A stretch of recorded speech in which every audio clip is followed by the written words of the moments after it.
কি করবেন টাকা দিয়ে? যদি কবর নিয়ে যেতে পারেন, আখেরাতে কাজে লাগে, তাহলে তো এটা ব্যাপার ছিল। তা তো পারবেন না। আপনি বলবেন না পারলে কি হয়েছে, ছেলে মেয়ে খাবে, ছেলে মেয়ে ভোগ করবে নিশ্চিত।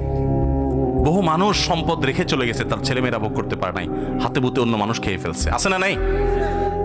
সবচেয়ে বড় হতভাগাকে জানেন? আল্লাহর জমিনে সবচেয়ে বড় দুর্ভাগা, সবচেয়ে বড় বেয়াকুব এবং নির্বোধ মানুষ হলো সে, যে যাদের জন্য চুরি করবে তারাও সে দায় নিবে না। কিয়ামতের দিন ছেলে আয়সা বলবে না, আব্বা চুরিদারি ডাকাতি 2 নম্বরই যা করছেন, ঘুষ সুদ যা খাইছেন, আমাদের জন্যই তো খাইছেন, আল্লাহ আমার আব্বারা জাহান্নামে দিয়ে না, আমাদের নিয়ে যান। বলবে না ভাই, কোরআন বলেছে ইয়াউমা ইয়াফিরুল মারউ মিন আখিহি ওয়া উম্মিহি ওয়া আবিহি ওয়া সাহিবাতিহি ওয়া বানি। সন্তান বাপকে দেখে মাকে দেখে পালাবে, যে না জানি আজকে কোনো কিছুর জন্য ধরে। সবাই ইয়া নাফসি করবে।